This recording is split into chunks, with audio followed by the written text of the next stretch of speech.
नमस्कार दोस्तों, आज हम बात करेंगे कि देश का सबसे महंगा कथावाचक कौन है और रामभद्राचार्य जी एक कथा का कितना चार्ज करते हैं। दोस्तों वीडियो को पूरा देखें और जानें। देश का सबसे महंगा कथावाचक कौन है, क्या आपको पता है? स्वामी रामभद्राचार्य अपनी एक कथा का कितना फीस चार्ज करते हैं? क्या आपको पता है जया किशोरी और पंडित धीरेन्द्र शास्त्री से लेकर तमाम बड़े कथावाचक अपनी एक कथा का कितना पैसा लेते हैं?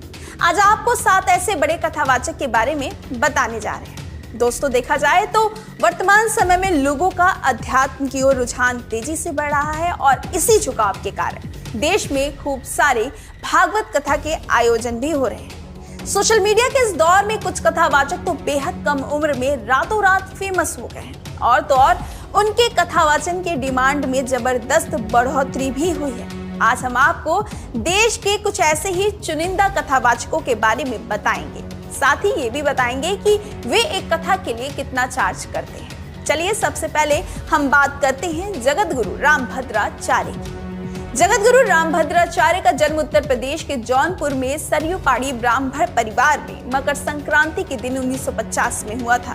जगत गुरु रामभद्राचार्य जब 2 महीने के थे तभी उनकी आंखों की रोशनी चली जाती। अपनी एक कथा का 5 लाख रुपए से 10 लाख रुपए तक की दक्षिणा लेते हैं। नंबर 2 पर आती है जया किशोरी।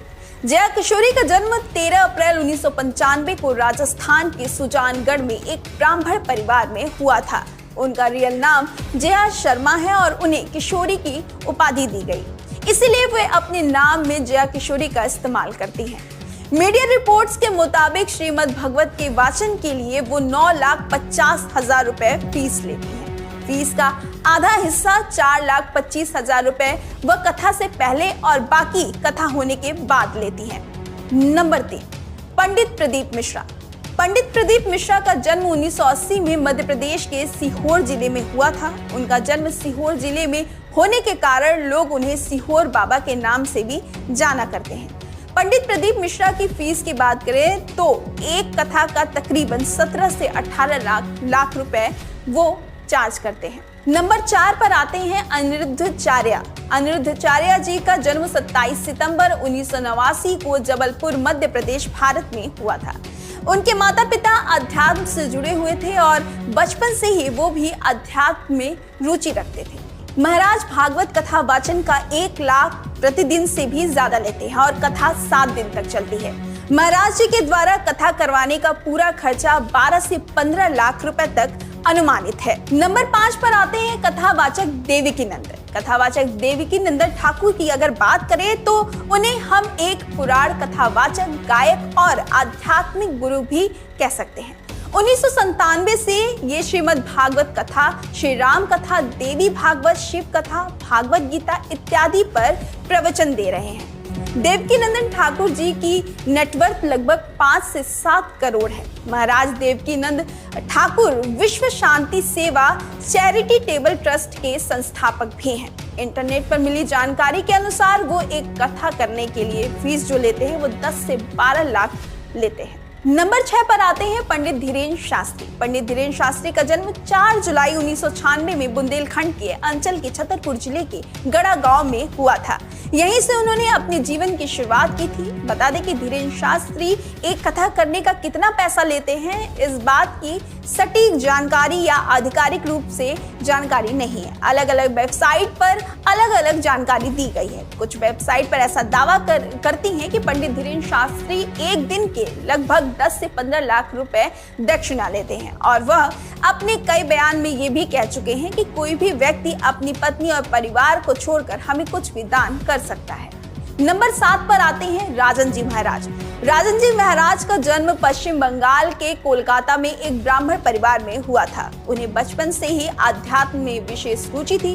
उनका असल नाम राजन तिवारी है। उनके सीताराम का भजन बहुत प्रसिद्ध है। वो अपनी कथा और भजन के लिए 10 से 12 लाख रुपए चार्ज करते हैं। तो ये थे 7 बड़े कथावाचक जिनके बारे में मैंने आपको बताया। दर्शकों विचार कीजिए, क्या ये धर्मगुरु सनातन धर्म के हितैषी हो सकते हैं, जो कथा करने के नाम पर लाखों रुपए फीस लेते हैं? जो धर्मगुरु अपनी कथाओं में श्रद्धालुओं को दान धर्म करने के प्रवचन देते हैं, वो खुद ही लाखों रुपए कथा करने के लिए ले रहे हैं। दर्शकों, पुराणों में प्रमाण है कि जब राजा परीक्षित को सर्प ने डसना था तो पूरी पृथ्वी पर कोई ऐसा कथावाचक नहीं था जो राजा परीक्षित को कथा सुना सके, क्योंकि सभी को पता था 7वें दिन परिणाम आ जाएगा और नकली कथावाचक का पर्दाफाश हो जाएगा, क्योंकि उनमें से कोई भी कथावाचक कथा सुनाने का अधिकारी नहीं था। धन के लालची किसी कथावाचक की हिम्मत कथा सुनाने की नहीं हुई। तब स्वर्ग से सुखदेव ऋषि को बुलाया गया। सुखदेव ऋषि ने कथा सुनाने के बदले कोई धन नहीं लिया, जिससे राजा परीक्षित को लाभ मिला। लेकिन आजकल के कथावाचक न तो कथा सुनाने के अधिकारी हैं, न ही इनके पास सही भक्ति विधि। केवल धन उपार्जन करना इन कथावाचकों का मुख्य उद्देश्य बन चुका है, जो कि आपके मानव जीवन के साथ बहुत बड़ा धोखा कर रहे हैं। इससे साफ है, ये धर्म गुरु सनातन धर्म के हितैषी नहीं बल्कि दुश्मन है। आइए अब आपको बताते हैं आज के समय में अधिकारी संत कौन हैं जो सनातन धर्म के सच्चे हितैषी हैं। जहां एक तरफ अन्य धर्म गुरु धन इकट्ठा करने के नए नए तरीके ढूंढ रहे हैं, वहीं दूसरी तरफ ये संत दोनों हाथों धर्म भंडारे कर रहे हैं। देखिए, वृक्ष कभू ना फल बखै, नदी न संचय नीर, परमार्थ के कारण संत ने धरा शरीर। आज लाखों धर्म गुरुओं की भीड़ में सबकी नजर एक जगह आकर टिक गई है। जो संत आज तक उपेक्षा का पात्र बना हुआ था, आज वो संत पूरी दुनिया के लिए उम्मीद की नई किरण बनकर उभर रहा है। गरीब से लेकर अमीर तक, बच्चे से लेकर बूढ़े बुजुर्गों तक, सभी में मानवता, दयालुता और सेवा भावना की लौ जगाने वाले वो तत्वदर्शी संत कोई और नहीं, जगत गुरु संत रामपाल जी महाराज हैं। आज पूरी दुनिया में संत रामपाल जी महाराज के अद्भुत प्रमाणित ज्ञान की और उनके द्वारा किए जा रहे सामाजिक कार्यों की चर्चा हो रही है। आप सोच रहे होंगे कि आध्यात्मिकता में सब धर्म गुरुओं को निरुत्तर करने वाले इस महान संत की चर्चा उनके ज्ञान को लेकर तो हमेशा ही होती रही है, लेकिन अब की बार उनके किस सामाजिक और धार्मिक कार्य को लेकर चारों तरफ उनकी तारीफ हो रही है, वो